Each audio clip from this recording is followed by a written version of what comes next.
नमस्ते व्यूअर्स, मैं पूजा कश्यप स्वागत करती हूँ आप सभी का सर्वोदय आईएएस के यूट्यूब चैनल पर। यहाँ हम हर रोज़ द हिंदू न्यूज़पेपर का एक इन डेप्थ एनालिसिस आपके सामने प्रेजेंट करते हैं। शुरुआत करते हैं हमारी आज की सबसे पहली न्यूज़ से। तो पहला न्यूज़ है, advertisers should submit self declarations before promoting products, says supreme court.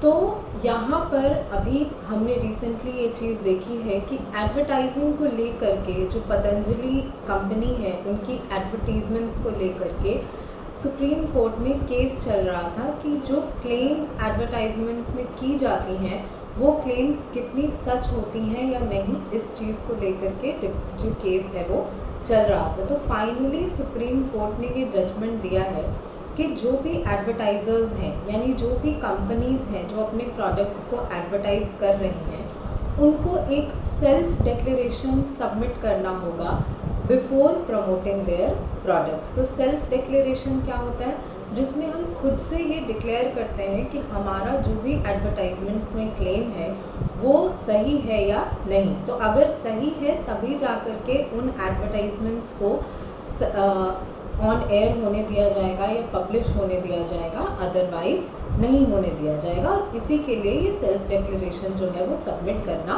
पड़ेगा।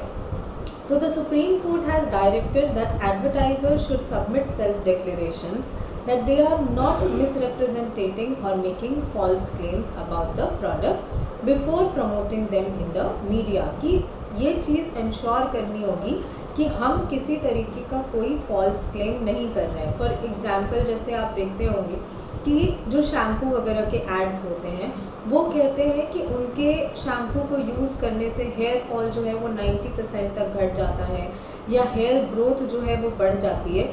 तो कितना ये जो चीज़ें हैं वो साइंटिफिकली प्रूवन है या नहीं है, साइंटिफिकली बैक्ड है या नहीं है, ये सारी चीज़ों को ध्यान में रखते हुए एक सेल्फ डिक्लेरेशन जो है वो इन कंपनीज़ को सबमिट करना होगा, जिसमें कि ये चीज़ मेंशन होगी कि ये जो भी क्लेम्स हम कर रहे हैं वो मिसरिप्रेजेंटेड नहीं है या फिर जो भी डेटा हम दे रहे हैं वो मिसरिप्रेजेंटेड नहीं है।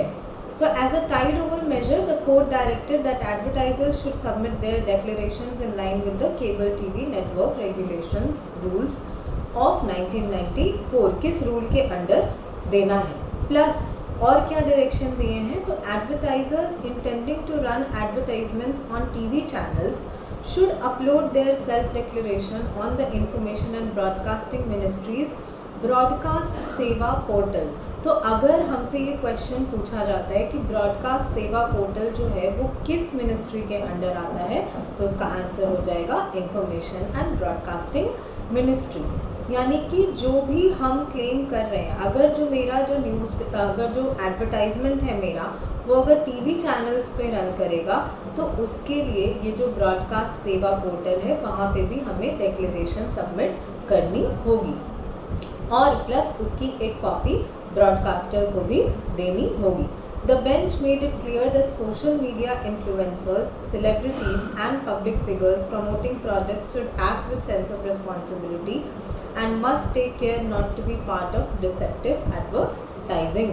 कि ये जो आजकल नया ट्रेंड हो गया है कि प्रोडक्ट्स को प्रमोट करने के लिए अब जो ब्रांड्स हैं वो सोशल मीडिया इन्फ्लुएंसर्स को यूज़ करती हैं। तो कुछ टाइम पहले तक ऐसा होता था कि ये सोशल मीडिया इन्फ्लुएंसर्स जो हैं वो ब्रांड्स को प्रमोट करते थे बट बताते नहीं थे कि वो प्रमोटेड वीडियो है या पेड पार्टनरशिप है। बट अब जाके ये गाइडलाइन जो है वो इशू कर दी गई है कि अगर सोशल मीडिया इन्फ्लुएंसर्स जो हैं वो ब्रांड्स को प्रमोट करने के लिए उनसे पैसे चार्ज कर रही हैं तो पेड पार्टनरशिप या स्पॉन्सर्ड वीडियो उस पर लिखना पड़ेगा। तो अब आप देखिए, अगर आप YouTube वगैरह यूज़ करते हैं तो उसमें जब पेड पार्टनरशिप होती है तो एक डिस्क्लेमर जो है वो मेंशन होता है, और अगर वहीं एक्चुअली में कोई रिव्यू होता है तो उसका भी वो चीज़ मेंशन होती है। तो यहाँ पर सुप्रीम कोर्ट ने यही कहा है कि जो सेलिब्रिटीज़ हो गए, फॉर एग्जांपल अभी रिसेंट टाइम में अक्षय कुमार को बहुत ज़्यादा बैकलैश किया गया था। क्योंकि वो हमेशा फिटनेस के बारे में क्लेम्स करते हैं बट उनके द्वारा अगर किया हुआ एडवर्टाइजमेंट जो कि एक पान मसाला टोबैको कंपनी के लिए था, तो क्या वो उस चीज़ को एंडोर्स कर रहे हैं, इस चीज़ को लेकर के बहुत ज़्यादा क्वेश्चंस जो हैं उन पर उठाए गए थे, जिसके बाद उन्होंने बैकआउट भी कर लिया था उस एडवर्टाइजमेंट से। तो यही सुप्रीम कोर्ट का यहाँ कहना है कि जो भी बड़े बड़े लोग हैं, सोशल मीडिया इन्फ्लुएंसर्स या सेलिब्रिटीज़ या पब्लिक फिगर्स, जो कि कोई भी ब्रांड को प्रमोट करते हैं, कोई भी प्रोडक्ट को प्रमोट करते हैं एडवर्टाइजिंग के थ्रू, उनको भी एक सेंस ऑफ रिस्पॉन्सिबिलिटी के साथ एक्ट करना होगा और डिसेप्टिव एडवर्टाइजिंग जो है उससे कॉशियस रहना होगा। डिसेप्टिव एडवर्टाइजिंग यानी कि false advertising. The court further directed the center to set a proper and specific procedure by which an aggrieved consumer could file his complaint against misleading advertisements and misbranding। तो court ने centre को भी ये guideline दिया है कि आप जो है प्रॉपर रूल्स एंड रेगुलेशंस बनाइए कि अगर किसी कंज्यूमर के साथ इस फेक एडवर्टाइजमेंट की वजह से किसी तरीके की कोई परेशानी होती है तो वो कैसे अपने परेशानियों का निवारण कर सकता है, ताकि जो है वो कंज्यूमर का जो राइट्स है वो इंश्योर्ड रह सके। Lastly the centre should ensure that consumer is made fully aware and apprised of the action taken on the complaint and its logical conclusion। कि जो भी कोर्स ऑफ एक्शन होगा, अगर एज अ कंज्यूमर मैंने कोई complaint file करी तो उसके बाद उस कंप्लेंट से रिलेटेड क्या क्या एक्शंस ली गई हैं उससे रिलेटेड प्रॉपर इंफॉर्मेशन मुझे मिलनी चाहिए। अब यहाँ पर ये चीज़ बहुत इम्पॉर्टेंट हो जाती है कि जो हमारा कंज्यूमर फोरम है, कंज्यूमर पोर्टल है जिस पे, तो अभी अगर आप कंज्यूमर पोर्टल पे जा कर के किसी ब्रांड के अगेंस्ट कंप्लेन करते हैं तो उसमें एडवर्टाइजिंग से रिलेटेड चीज़ें नहीं होती हैं कि एडवर्टाइजिंग में इसने ऐसा क्लेम किया था बट ऐसा नहीं हुआ, तो इसके लिए आपको कोर्ट को अप्रोच करना पड़ता है, जो कि बहुत सारे केसेस में हुआ था। फॉर एग्जाम्पल अगर यहाँ देखा जाए तो यूएस में एक केस हुआ था, जो आप ड्रिंक है रेड बुल एनर्जी ड्रिंक है, उसका जो लोगो है कि इट गिव्स यू विंग्स, तो ये विंग्स अगर आप देखेंगे तो इसकी स्पेलिंग जो है वो कुछ और है रेड बुल का जो टैग है उस पर, क्योंकि इससे रिलेटेड यूएस के कोर्ट में एक यूज़र ने कंप्लेंट फाइल करी थी कि इसमें लिखा है कि it gives you wings but it actually does not gives wings. इसके बाद ही जाकर के कोर्ट ने रेड बुल को डायरेक्ट किया था कि आपको एडिक्वेट कंपनसेशन देना होगा। इसके बाद ही रेड बुल ने इस विंग्स को चेंज करके अपना जो अभी स्पेलिंग वो यूज़ कर रहे हैं वो यूज़ करने लगे थे। तो ऐसा ही सिस्टम जो है प्रॉपर एक सिस्टम बनाना होगा सेंटर को, ताकि बार बार लोगों को कोर्ट को अप्रोच करने की ज़रूरत ना पड़े। और जैसा कंज्यूमर पोर्टल है कि किसी प्रोडक्ट को लेकर के अगर हमारा कोई शिकायत रहता है या किसी कंपनी को लेकर के अगर कोई शिकायत रहती है तो उसको जा कर के हम रजिस्टर कर सकते हैं, तो इसी कंज्यूमर पोर्टल पे एडवर्टाइजिंग या for that matter fake advertising को लेकर भी प्रॉपर सेक्शन होना चाहिए, जहाँ पे कि कंज्यूमर इस चीज़ से रिलेटेड अपने कंप्लेंट्स को फाइल कर सकता है और उसके बाद उसका ग्रीवांस रिड्रेसल की उम्मीद कर सकता है। बढ़ते हैं हमारे नेक्स्ट न्यूज़ की तरफ। तो अगला जो न्यूज़ है, Kerala on alert as man dies of West Nile fever. तो वेस्ट नाइल फीवर क्या है, इसका नाम वेस्ट नाइल क्यों पड़ा, ये सारी चीज़ें हमारे लिए इम्पॉर्टेंट हो जाती हैं, खास करके अभी जो सिचुएशन चल रही है आफ्टर कोविड, तो ये सारी चीज़ों पे फोकस जो है वो और ज़्यादा बढ़ गया है। ये GS2 यानी हेल्थ का हिस्सा है। तो वेस्ट नाइल फीवर पहली बार ये जो डिज़ीज़ है ये रिपोर्ट की गई थी युगांडा में, और युगांडा कहाँ है तो अफ्रीकन कॉन्टिनेंट में, और अफ्रीकन कॉन्टिनेंट से ही कौन सी नदी बहती है तो नाइल रिवर। तो नाइल के वेस्टर्न कॉन्टिनेंट कंट्री में ये जो डिज़ीज़ है ये रिपोर्ट की गई थी, इसीलिए इसका नाम पड़ गया वेस्ट नाइल फीवर। और ये कैसे होता है तो मॉस्किटोज़ के काटने की वजह से होता है। It is a viral disease. तो मॉस्किटोज़ जो है वो पहले अगर किसी बर्ड इन्फेक्टेड बर्ड को बाइट करें और उसके बाद जाकर के किसी ह्यूमन या एनिमल को बाइट करें तो ये इन्फेक्शन जो है वो ह्यूमन से एनिमल तक पहुंच जाता है। यानी ये जो वायरस है जिससे वेस्ट नाइल कॉज होता है वो सीधा ह्यूमन को अफेक्ट नहीं करता है या एनिमल को अफेक्ट नहीं करता है, ये बर्ड्स को पहले अफेक्ट करता है। फिर उसके बाद वो जो बर्ड्स हैं उनको मॉस्किटोज काटते हैं और वो मॉस्किटोज उसके बाद इंसानों को या जानवरों को काटते हैं, जिससे कि ये बीमारी फैलती है। तो West Nile fever is a mosquito borne viral infection that causes illness in people and animals। कैसे होता है? तो spread by infected mosquito। और कौन सा मॉस्किटो? तो क्यूलेक्स मॉस्किटो होता है जो कि इस फीवर के लिए रिस्पॉन्सिबल होता है। Mosquitoes become infected when they feed on infected birds which are the main reservoir of the virus. कि ये वायरस का जो वेस्ट नाइल फीवर वायरस है उसका मेन रिजर्वॉयर कौन है? तो बर्ड्स को कौन काटते हैं? मॉस्किटोज। उसके बाद मॉस्किटोज इन्फेक्टेड होते हैं और वो जाकर के ह्यूमंस को या एनिमल्स को इन्फेक्ट करते हैं। बट क्या ये ह्यूमंस से किसी और में स्प्रेड हो सकता है?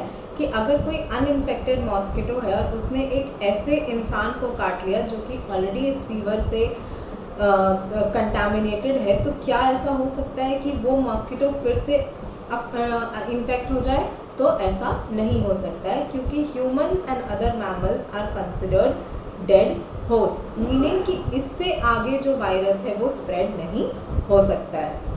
अगर हम सिम्टम्स की बात करें तो स्टार्टिंग में इस डिज़ीज़ के कोई सिम्टम्स नहीं होते हैं, बट अगर होते हैं तो 3 से 14 दिनों में ये सिम्टम्स नज़र आने लगते हैं, जैसे फीवर, हेडेक, बॉडी एक, joint pain, diarrhoea, vomiting and rashes. और कभी कभी इन केस अगर बहुत ज़्यादा बढ़ जाती है चीज़ें तो it can also lead to liver failure और हार्ट अटैक, ये सारी चीज़ें। बट ऐसा बहुत सिवियर केसेस में होता है, बट जनरली इन्हीं केसेस में होता है। और इसकी ट्रीटमेंट क्या है? तो कोई पर्टिकुलर ट्रीटमेंट नहीं है, बट जो नॉर्मल बुखार, वायरल इन्फेक्शंस के लिए दवाई दी जाती है वो ही ट्रीटमेंट इसके लिए भी किया जाता है। बट क्योंकि ये डिज़ीज़ अभी न्यूज़ में है तो इसलिए हमारे लिए इम्पॉर्टेंट हो जाता है, क्योंकि आफ्टर कोविड हमने देखा है कि हेल्थ पे जो फोकस है यूपीएससी का वो ज़्यादा बढ़ गया है, तो ऐसे क्वेश्चंस को हमें ध्यान में रखना होगा। अब आते हैं हमारे एडिटोरियल्स की तरफ, बट उससे पहले आपको बता दूं कि अगर आप यूपीएससी और बीपीएससी की तैयारी कर रहे हैं या करना चाहते हैं तो सर्वोदय आईएएस के पास एक बहुत अच्छा ऑफ़र है, जहां हम मात्र 1 रुपये में आपको यूपीएससी और बीपीएससी की तैयारी करवा रहे हैं। और ये जो गाइडेंस है ये प्रोवाइड की जा रही है अंडर ऑनरेबल प्रभात रंजन पाठक सर, जिन्होंने 2016 में पहले अटेम्प्ट में यूपीएससी क्वालिफाई किया था। एट प्रेजेंट ये आईआरएस में ऑफिसर हैं और इनका जो जीएस पेपर्स हैं उसमें इनका जो स्कोर था वो सबसे हाईएस्ट स्कोर था उस साल का। तो वेट मत करिए, अभी जाकर के इंस्ट्रक्शंस के हिसाब से ऐप को डाउनलोड करिए या स्कैन करिए इस क्यूआर कोड को और अपनी तैयारी की शुरुआत कीजिए। आते हैं अब हमारे एडिटोरियल्स की तरफ। तो पहला एडिटोरियल है a dignified peaceful passing is everyone's right. ये जो एडिटोरियल है ये काफ़ी जो हमारा हमेशा हम बात करते हैं कि राइट टू लाइफ कैसा होना चाहिए, हमारी ज़िंदगी कैसी होनी चाहिए, बट डेथ के बारे में जनरली कभी कोई बात नहीं करता है। जो कि इस आर्टिकल में कहा जा रहा है कि इंडिया में लोग डेथ के बारे में बात करने से हिचकिचाते हैं, डरते हैं, क्योंकि डेथ को कभी भी नॉर्मलाइज नहीं किया गया है। But it is a fact कि अगर किसी की बर्थ हुई है तो उसका डेथ भी होगा, और इसी से रिलेटेड है right to a dignified death, कि अगर एक डिग्निफाइड लाइफ की हकदार हम हैं तो एक डिग्निफाइड डेथ के भी उतने ही हकदार हैं, कि अगर जाएं तो अच्छे से जाएं, किसी पे बोझ बन के ना जाएं। फॉर एग्ज़ाम्पल कुछ लोग होते हैं जो बहुत टाइम तक बेड रेस्ट में होते हैं या बेड रिडन होते हैं, जो कि उनका जो मेंटल स्टेट है वो काम कर रहा होता है, तो उनको ये चीज़ रियलाइज़ होती है कि वो सामने वाले पे एक बर्डन बनते जा रहे हैं, और वो हर रोज़ यही प्रे करते हैं कि किसी तरीके से या तो वो ठीक हो जाएं या भगवान उनको उठा लें। तो ये अब यही बात आती है राइट टू डिग्निफाइड डेथ की, कि क्या उनका हक नहीं है जो 10-15 साल से जो लोग बेड रिडन हैं, क्या उनका हक नहीं है कि उनको एक डिग्निफाइड डेथ मिले। तो यही बात इस आर्टिकल में की जा रही है कि इंडिया में बहुत ज़रूरी है कि एक डिग्निफाइड डेथ के लिए प्रॉपर रूल्स एंड रेगुलेशंस होने चाहिए। तो क्या होता है right to a dignified death, इसको समझते हैं। तो it refers to the concept that terminally ill और incapacitated individuals have the right to control the end of their lives and avoid unnecessary suffering। कि जो टर्मिनली इल है, जिनके बारे में डॉक्टर्स ने बोल दिया है कि अब इनकी जो रिवाइवल के चांसेस हैं वो ना के बराबर हैं, बट क्या उनके लिए, क्या उनको ये राइट नहीं है कि वो एक पीसफुल और एक डिग्निफाइड डिमाइज अपने आप को दे सकें, ताकि उनके लाइफ में जो सफरिंग है उसको ख़त्म किया जा सके। तो ये किस किस चीज़ से लिंक्ड है? तो this is often linked to autonomy, कि मेरी बॉडी है, बॉडीली इंटेग्रिटी और क्वालिटी ऑफ लाइफ। तो इंडिया में इसको लेकर के क्या प्रैक्टिसेस हैं? तो सुप्रीम कोर्ट ने 2018 में रिकॉग्नाइज किया था कि the right to die with dignity is a fundamental right, कि ये हमारा फंडामेंटल राइट है कि जितनी इज्जत से हम जीते हैं उतनी ही इज्जत से हमारी मौत भी होनी चाहिए। और ये किस चीज़ के लिए कहा गया था?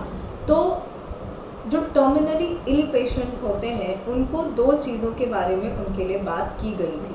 पहला, पैसिव यूथनेशिया।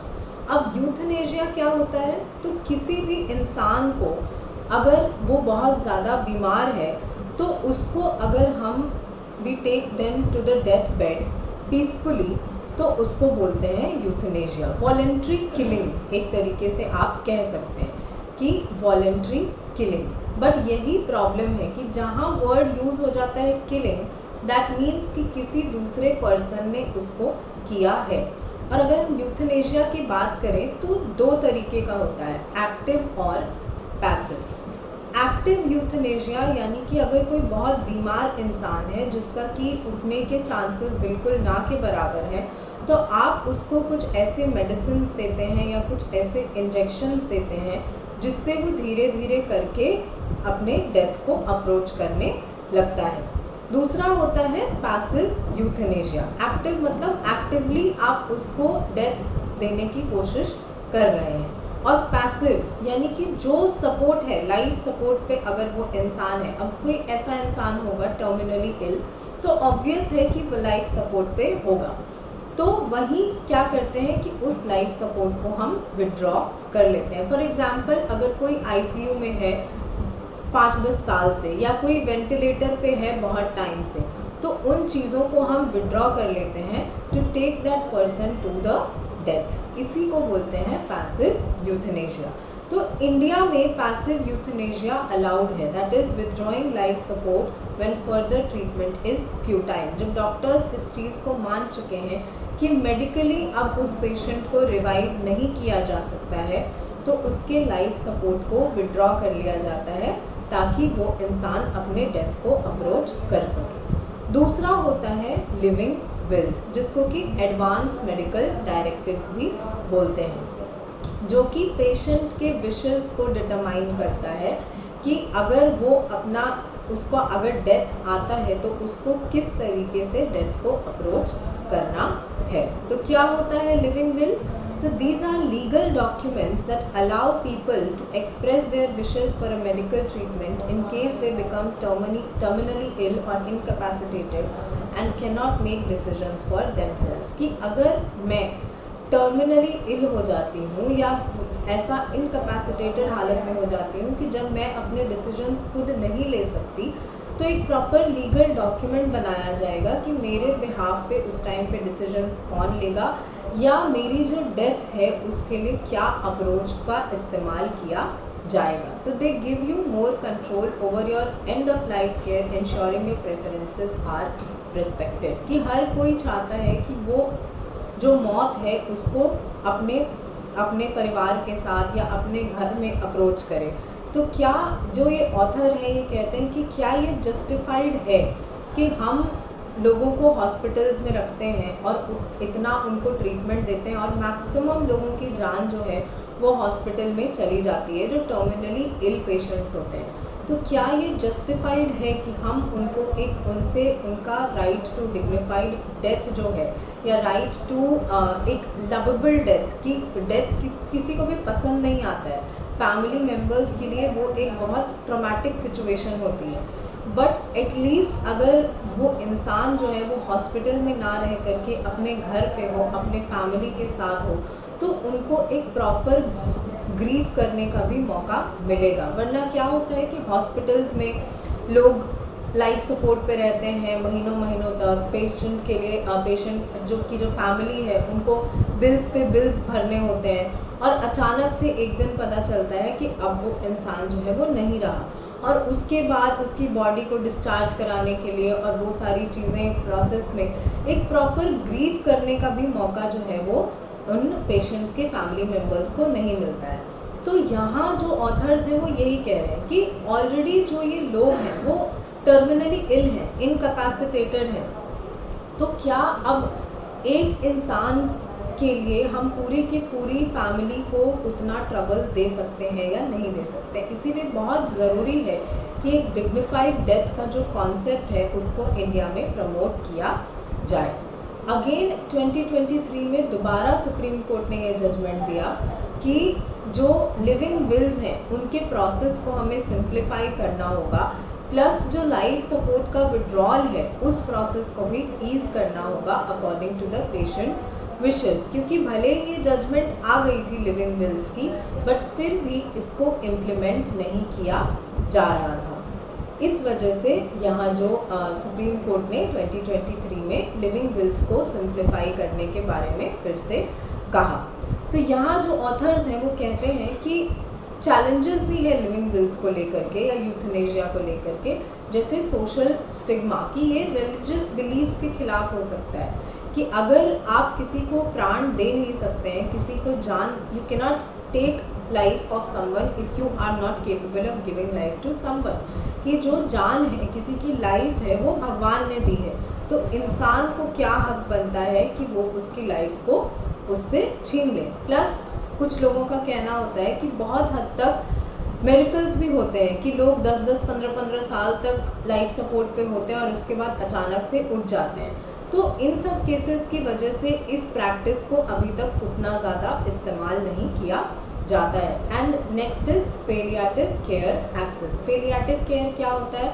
तो जो टर्मिनली इल पेशेंट्स होते हैं उनके लिए जो केयर होता है उसको बोलते हैं पेलिएटिव केयर, जो कि उनके पेन को मैनेज करने के लिए यूज़ किया जाता है। और जनरली ये किन केसेस में होता है?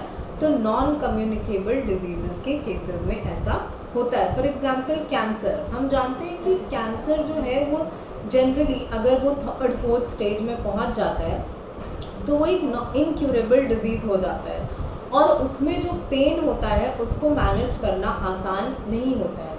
तो क्या ये सारी चीज़ें हमारे लिए इम्पॉर्टेंट नहीं हैं? तो ये जो ऑथर है वो यही कह रहे हैं कि लाइफ सपोर्ट से ज़्यादा इम्पॉर्टेंट है कि इन पेशेंट्स के लिए हम पेलिएटिव केयर को प्रोवाइड करें। कुछ ग्लोबल बेस्ट प्रैक्टिसेस हैं, जैसे कि यूथनेशिया जो है वो लीगल है with safeguards in countries like Belgium, Netherlands और Canada. Physician assisted suicide is legal in some US states and Switzerland. Many countries allow passive euthanasia with varying regulations, जिसमें India भी एक है। इंडिया में एक्टिव यूथनेशिया अलाउड नहीं है। And last, palliative care is growing focus to improve end of life comfort. तो way forward यहाँ पे क्या हो जाएगा? तो ओपन डिस्कशंस करने होंगे पब्लिक डिस्कोर्स में इन चीज़ों के बारे में, क्योंकि मैक्सिमम लोगों को पता ही नहीं होता है कि लिविंग विल्स क्या होते हैं, यूथनेशिया क्या होता है, क्या प्रोविजंस हैं इन चीज़ों को लेकर के, तो वो कभी इसके बारे में सोच ही नहीं पाते हैं। Next is improved palliative care, wider access to pain management and comfort care. जैसे जो लोग होते हैं, जो बूढ़े होते हैं, जो बीमार होते हैं बहुत टाइम से, उनसे अगर आप थोड़ी देर जाके बात कर लें तो उनका पेन उसी से कम हो जाएगा। तो ये सारी चीज़ें होती हैं जो कि पेलिएटिव केयर में आती हैं। नेक्स्ट इज क्लियरर गाइडलाइंस, कि जो भी हमारा गाइडलाइंस है पैसिव यूथनेशिया को लेकर के, लिविंग विल्स को लेकर के, प्लस सुप्रीम कोर्ट की जो डायरेक्शंस हैं, इन सब को इंटीग्रेट करके प्रॉपर गाइडलाइंस बनाने होंगे, जो कि हर एक सिटीजन को जिसके बारे में जानकारी होनी चाहिए। And last is respecting autonomy, empowering patients to make informed choices about their end of life care, कि जो पेशेंट्स हैं उनको इतनी ऑटोनॉमी मिलनी चाहिए कि वो अपनी ज़िंदगी को कैसे ख़त्म करना चाहते हैं, उनकी ज़िंदगी का अंत कैसे हो, इस चीज़ को वो डिसाइड कर सकें। ये जो टॉपिक था ये GS2 हेल्थ के पर्सपेक्टिव से बहुत ज़्यादा इम्पॉर्टेंट हो जाता है, स्पेशली क्योंकि in the recent times 2-3 editorials इस पे आ चुके हैं, तो इस पर आप ध्यान दीजिएगा। अब आते हैं हमारे नेक्स्ट न्यूज़ की तरफ। Rules for a new dawn in the Indian legal industry. अब यहाँ बात हो रही है ग्लोबलाइजेशन की और उसके इम्पैक्ट की हमारे इंडियन लीगल इंडस्ट्री पे। तो जो ऑथर हैं वो कहते हैं कि इंडिया में ग्लोबलाइजेशन की शुरुआत हुई 1991 में, और मैक्सिमम सेक्टर्स जो थे उसके बाद उनको ओपन अप किया गया, किसके लिए, तो ग्लोबल प्लेयर्स के लिए, कि इंडिया में जो भी डोमेस्टिक प्लेयर्स थे उनके साथ साथ ग्लोबली जो बेस्ट प्लेयर्स थे उनकी भी एंट्री इंडिया में अलाउड हुई। बट एक सेक्टर जहाँ पे कि ऐसा नहीं हो पाया वो है इंडिया की लीगल इंडस्ट्री। आपको पता होगा कि बाहर के लॉयर्स या बाहर के केसेस जो है वो इंडिया में नहीं होते हैं, बाहर के लॉयर्स, क्योंकि उनको इंडिया के लॉज के बारे में, इन सब चीज़ों के बारे में जानकारी नहीं होती है। बट रिसेंटली जो बार काउंसिल ऑफ इंडिया है उन्होंने गाइडलाइंस निकाली है, rules for registration and regulation for foreign lawyers and foreign law forms in India 2022, जिसको इन शॉर्ट BCI रूल्स या bar council of India rules बोलते हैं, जो कि फॉरेन लॉयर्स को अलाउ करती है इंडिया में, बट फॉर लिमिटेड पर्पसेस, जैसे कि mergers and acquisitions, joint ventures और इंटेलेक्चुअल प्रॉपर्टी। ये 3 एरियाज हैं जहाँ पे कि फॉरेन लॉयर्स का इंडिया में आर्ग्यू करना या गाइडेंस देना अलाउड होता है। तो while foreign lawyers cannot appear in Indian courts, they can participate in transactional work and international arbitrations held in India. But अभी भी डोमेस्टिक मैटर्स जो होती हैं या फॉर दैट मैटर ये मैटर्स भी वो जो है कोर्ट में आर्ग्यू नहीं करने की परमिशन, आर्ग्यू करने की परमिशन अभी तक उन्हें नहीं दी गई है, क्योंकि ये अभी अगर सडनली आप अलाउ कर देते हैं फॉरेन लॉयर्स को या फॉरेन लॉ फर्म्स को इंडिया में, तो इसके नेगेटिव कॉन्सिक्वेंसेस भी हो सकते हैं, जिसको ध्यान में रखते हुए बार काउंसिल ऑफ इंडिया ने एक बैलेंस्ड अप्रोच यहाँ पर अपनाया है कि धीरे धीरे करके इसको हम ईज आउट कर सकते हैं। तो this represents a significant shift from the previous restrictions, कि प्रीवियसली जहाँ बिल्कुल भी अलाउड नहीं था किसी भी फॉरेन लॉयर का या फॉरेन लॉ फर्म्स का इंडिया में होना, वहीं अगर हम धीरे धीरे करके इस इंडस्ट्री को ओपन कर रहे हैं तो उसके बहुत सारे बेनिफिट्स भी हैं, जैसे कि जो शॉर्ट टर्म प्रॉफिटेबिलिटी है वो अफेक्ट होगी, बट लॉन्ग टर्म बेनिफिट्स जो हैं जैसे कि रेसिप्रोसिटी से, अगर हम बाहर के लॉयर्स को इंडिया में प्रैक्टिस करना या इंडिया में उनको अलाउ करते हैं तो इंडियन लॉयर्स के लिए भी बाहर की लीगल इंडस्ट्री जो है वो ओपन हो जाती है। Plus knowledge sharing, skill development और ये सब चीज़ों से कॉम्पिटिटिव लैंडस्केप इवॉल्व होगा, जो कि हमारे इंडियन लीगल इंडस्ट्री को एज अ होल और ज़्यादा बेहतर बनाएगा, जिससे कि हमारा वर्क कल्चर जो है वो इम्प्रूव होगा, जो रेम्यूनरेशन है लॉयर्स की वो इम्प्रूव होगी, प्लस जो लीगल सर्विस सेक्टर है हमारा उससे जो इकोनॉमिक ग्रोथ को बूस्ट मिलेगा उसमें भी यहाँ पर एक बहुत इम्पॉर्टेंट रोल होगा। तो ऑल इन ऑल अगर हम फॉरेन लॉयर्स और लीगल फर्म्स को अलाउ करते हैं विथ सर्टेन रेस्ट्रिक्शंस तो क्या होगा उससे कि बहुत सारे बेनिफिट्स होंगे, उससे इंडिया की ही लीगल इंडस्ट्री को फ़ायदा होगा, बट जो रिस्क्स हैं उनका भी हमें ध्यान रखना होगा। फॉर एग्जाम्पल यहाँ ऑथर कहते हैं कि इंडिया की जो लीगल लैंडस्केप है इंडिया का जो, उसमें बहुत सारे जो लॉज हैं वो बहुत कॉम्प्लेक्स हैं कंपेयर टू बाहर के रेगुलेशंस। तो जैसे कि एडवर्टाइजिंग रेस्ट्रिक्शंस, कि जो लॉयर्स हैं वो कभी भी अपने प्रैक्टिस को लेकर के एडवर्टाइजिंग नहीं कर सकते हैं। कभी आपने देखा है कि टीवी में या न्यूज़पेपर में किसी लॉयर ने ऐड डाला हो कि हम जो है वो बहुत अच्छा केस लड़ते हैं, आइए आकर अपने केसेस हमारे पास लेकर आइए। ऐसा नहीं होता है क्योंकि अलाउड नहीं है इंडिया में लॉयर्स को या फर्म्स को अपनी पब्लिसिटी करना अलाउड नहीं है, अपनी एडवर्टाइजिंग करना अलाउड नहीं है, और यही फॉरेन कंट्रीज़ में अलाउड है। तो बहुत ऐसी चीज़ें हैं जो फॉरेन में अलग हैं और इंडिया में अलग है, तो उसके लिए हमें एक बैलेंस्ड अप्रोच जो है वो अपनाने की ज़रूरत है। सेकेंड चैलेंज क्या है? तो the dominance of well funded foreign firms is another risk factor. The BCI needs to carefully manage the pace and extent of foreign entry to ensure a balanced outcome. कि जो foreign firms होती हैं वो बहुत well funded होती हैं compare to Indian firms, इसीलिए कहीं ऐसा ना हो कि वो जब इंडिया में आए तो इंडियन फर्म्स के ही बिजनेस को खराब कर दें। तो एक नुआंस्ड अप्रोच, एक बैलेंस्ड अप्रोच जो कि कंसर्न्स और बेनिफिट्स के बीच का रास्ता निकाले, वो हमारे लिए इम्पॉर्टेंट है, जिसके लिए कि BCI ने कुछ गाइडलाइंस भी दिए हैं, कुछ एफर्ट्स भी लिए हैं, जैसे stringent registration requirements plus exclusion of foreign lawyers from litigation are safeguards। कि अगर किसी फॉरेन फर्म को या लॉयर को इंडिया में रजिस्टर करना है तो उसके जो रूल्स हैं बहुत स्ट्रिक्ट हैं, प्लस अभी तक लिटिगेशन में यानी बहस करने के लिए लॉयर्स का, फॉरेन लॉयर्स का इंडिया में अभी तक अलाउड नहीं हुआ है, प्लस जो बार काउंसिल है वो एक कंसल्टेटिव अप्रोच अपना रही है, किसके साथ? तो जितने भी स्टेक होल्डर्स हैं उनके साथ, जो कि उसके जो भी कंसर्न्स हैं उससे वो एड्रेस कर सके। तो ओवरऑल यही कहना है कि ये जो इंडस्ट्री जो 1991 से अगर ग्लोबलाइजेशन को अभी तक पूरी तरीके से एक्सेप्ट नहीं कर पाई है, उसको अगर हम एक्सेप्ट करते हैं तो इसके जो बेनिफिट्स हैं वो बहुत ज़्यादा है। तो बहुत ज़रूरी है कि इसके रिस्क्स को ध्यान में रखते हुए और बेनिफिट्स को ध्यान में रखते हुए हम एक ऐसा अप्रोच अपनाएं जिससे कि बेनिफिट्स को मैक्सिमाइज कर सके और रिस्क्स को मिनिमाइज कर सके। लास्ट जो न्यूज़ है या एडिटोरियल है, sorry this is the second last, वो है प्लास्टिक पोल्यूशन, जिसका टाइटल है प्लास्टिक सोल्यूशन।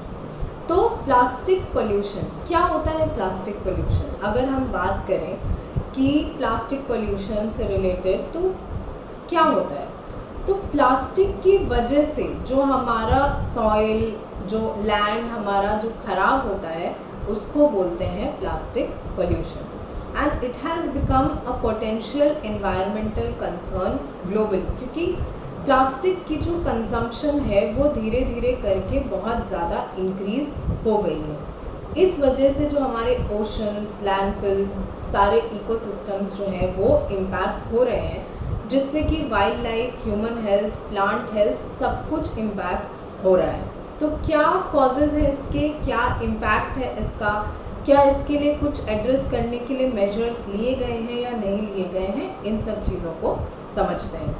तो पहला कॉज है excessive use of disposable plastics, जैसे जो कि सिंगल यूज़ प्लास्टिक्स जैसे plastic bags, straw, cutlery, packaging, ये सारी चीज़ें। तो सिंगल यूज़ प्लास्टिक्स का क्या मतलब होता है?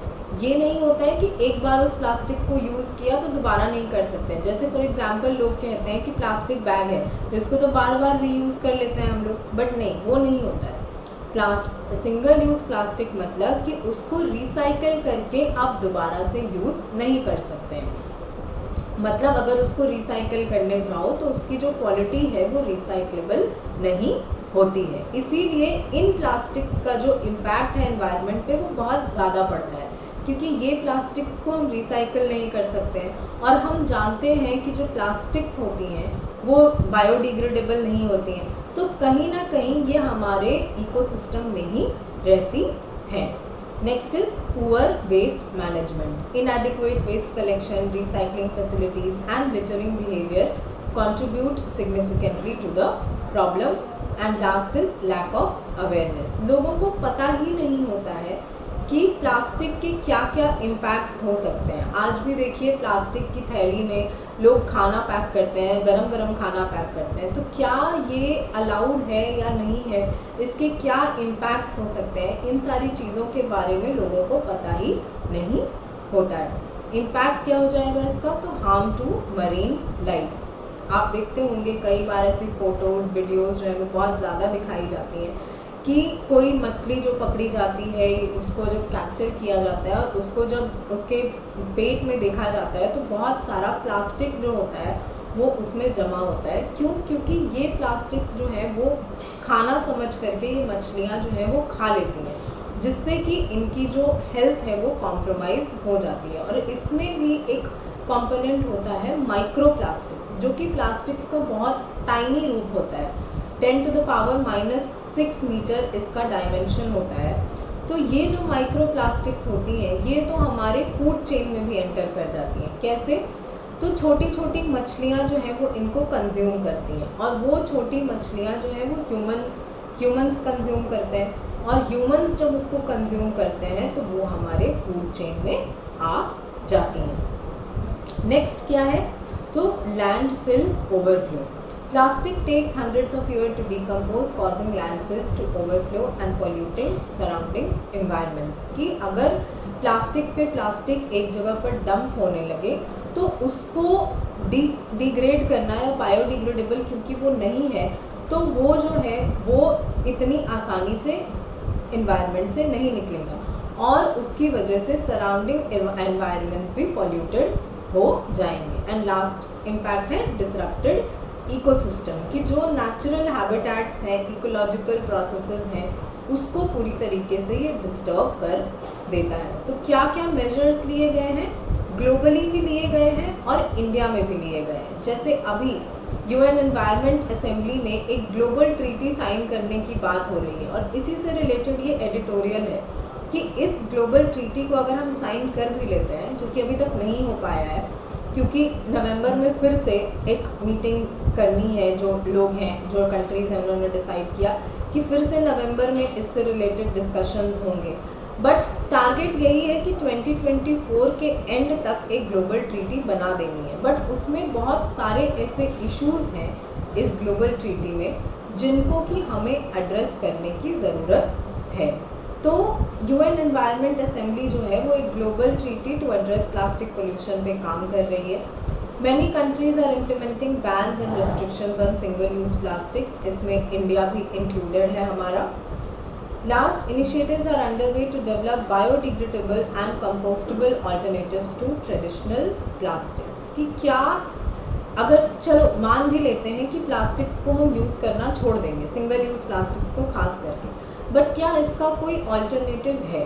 अब कुछ लोग कहेंगे कि जो पेपर बैग्स हैं वो इसका ऑल्टरनेटिव है, बट बहुत सारी ऐसी चीज़ें होती हैं जो कि पेपर बैग्स में स्टोर नहीं की जा सकती हैं। फॉर एग्जांपल लिक्विड, आप देखिए कि दूध लाने के लिए भी प्लास्टिक बैग्स का यूज़ होता है। जो पैक्ड ड्रिंक मिल्क होता है उसमें प्लास्टिक बैग्स होते हैं।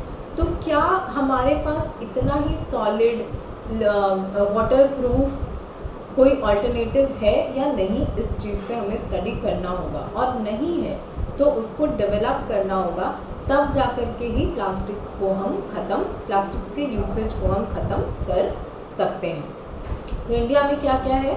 तो government has implemented ban on thin plastic bags and is considering a wider ban on single use plastics. और ये हो चुका है, सिंगल यूज़ प्लास्टिक्स को इंडिया ऑलरेडी बैन कर चुका है। वो बात अलग है कि इस बैन का इम्प्लीमेंटेशन जो है वो अभी तक नहीं हो पाया है। Next is extended producer responsibility, कि this policy holds producers responsible for collection and management of plastic waste they generate. कि बड़ी बड़ी जो कंपनीज होती हैं, फॉर एग्जांपल अगर हम किसी चिप्स कंपनी का नाम ले लेते हैं, जैसे लेस, कुरकुरे, ये सारी जो कंपनीज हैं ये बहुत सारा प्लास्टिक वेस्ट जनरेट करती हैं। तो गवर्नमेंट जो है वो इन पे एक्सटेंडेड प्रोड्यूसर रिस्पॉन्सिबिलिटी लॉ को इम्प्लीमेंट करती है कि ये आपकी रिस्पॉन्सिबिलिटी होगी कि उन प्लास्टिक्स को कलेक्ट करना और उसके बाद उनको मैनेज करना।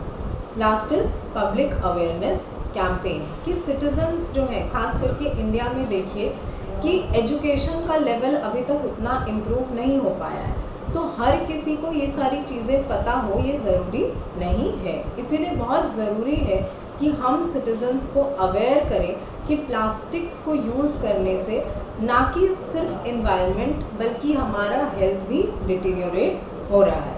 तो वे फॉरवर्ड क्या हो जाएगा, रेड्यूस, रीयूज, रिसाइकल, कि सबसे पहले तो हमें प्लास्टिक के कंजम्पशन को कम करना होगा, दूसरा उसको रीयूज़ करना होगा, जो कि अगर मान लो यूज़ कर लिया आज कोई प्लास्टिक तो कोशिश करिए कि उसको ज़्यादा से ज़्यादा बार आप यूज़ कर सकें। And lastly recycle plastic waste. Next, invest in waste management infrastructure, कि आज भी इंडिया के पास प्रॉपर प्लास्टिक डिस्पोजल मैकेनिज़म्स नहीं है बहुत सारे शहरों में। तो बहुत ज़रूरी है कि वेस्ट कलेक्शन के लिए और उनको रिसाइकल करने के लिए जो प्लांट्स होते हैं उनको इस्टेब्लिश किया जाए। नेक्स्ट, टेक्नोलॉजिकल एडवांसमेंट्स, जो कि बायोडिग्रेडेबल प्लास्टिक्स और उनके ऑल्टरनेटिव्स या जो प्लास्टिक्स है उसके ऑल्टरनेटिव्स को डेवलप करने में हेल्प करें। एंड लास्टली, इंडिविजुअल रिस्पॉन्सिबिलिटी, कि हर एक इंसान की ये रिस्पॉन्सिबिलिटी होती है कि प्लास्टिक का जो यूसेज है वो कम कर सके। आप खुद सोचिए, अगर गवर्नमेंट सिर्फ बैन पे बैन लगाती जाएगी तो क्या ये बैन इम्प्लीमेंट हो जाएगा अगर लोग कुछ ना करें तो? क्योंकि गवर्नमेंट के लिए पॉसिबल नहीं है कि इतनी बड़ी पॉपुलेटेड कंट्री में से हर एक इंसान को जाकर के बोले कि आप प्लास्टिक यूज़ ना करें। तो हर एक इंसान को खुद ही वो इनिशिएटिव लेना होगा कि हम प्लास्टिक्स का इस्तेमाल जो है वो कम से कम करने की कोशिश करेंगे, तब जाके कहीं हमारा जो अर्थ है वो प्लास्टिक के पोल्यूशन से मुक्त हो पाएगा और हमारा जो गोल है कि सस्टेनेबल डेवलपमेंट को अचीव करना है कब तक, बाय द ईयर ऑफ 2030, उसको हम कहीं अचीव कर पाएंगे। दूसरी चीज़ कि ये जो प्लास्टिक वेस्ट होता है ना, इससे ग्लोबल वार्मिंग को भी बढ़ावा मिलता है। तो जो भी हमारा इन्वायरमेंट से रिलेटेड चीज़ें हैं वो सब कहीं ना कहीं एक दूसरे से इंटरलिंक्ड है। तो अगर हम एक को कंट्रोल करते हैं तो उसका इम्पैक्ट दूसरे पे भी देखने को मिलेगा। लास्ट जो न्यूज़ है हमारा वो है N inheritance tax will help reduce inequality. तो अब तक तो आप जान ही गए होंगे कि इनकम और वेल्थ इनइक्वालिटी को लेकर के इंडिया में डिबेट अभी बहुत ज़्यादा हो चुकी है कि वेल्थ इनइक्वालिटी और इनकम इनइक्वालिटी जो है वो इंडिया में बहुत ज़्यादा बढ़ गया है, specially in the last 20 years. तो बहुत ज़रूरी है कि इसको मिनिमाइज़ करने के लिए हमें मेजर्स लेने होंगे, जिसमें से एक मेजर जो सजेस्ट किया जा रहा है वो है इनहेरिटेंस टैक्स का। तो क्या होता है इनहेरिटेंस टैक्स? तो नाम से ही समझ में आ रहा है कि जो वेल्थ हम इनहेरिट करेंगे एक जनरेशन से दूसरी जनरेशन, वहाँ पर जाकर के उस वेल्थ पे टैक्स लगाया जाएगा। यानी अगर मेरे पेरेंट्स ने मुझे कोई वेल्थ पास ऑन किया है तो वो पूरा का पूरा वेल्थ मुझे नहीं मिलेगा, बल्कि उस पर 20% या 30% का टैक्स लगाया जाएगा। तो इसके प्रोज क्या हो जाएंगे? तो इससे वेल्थ इनइक्वालिटी जो है कम हो जाएगी, क्योंकि जो गवर्नमेंट पैसा इससे जनरेट करेगी उसको वो रीडिस्ट्रीब्यूट कर सकती है अमंग द डिसएडवांटेज्ड या वल्नरेबल सेक्शंस।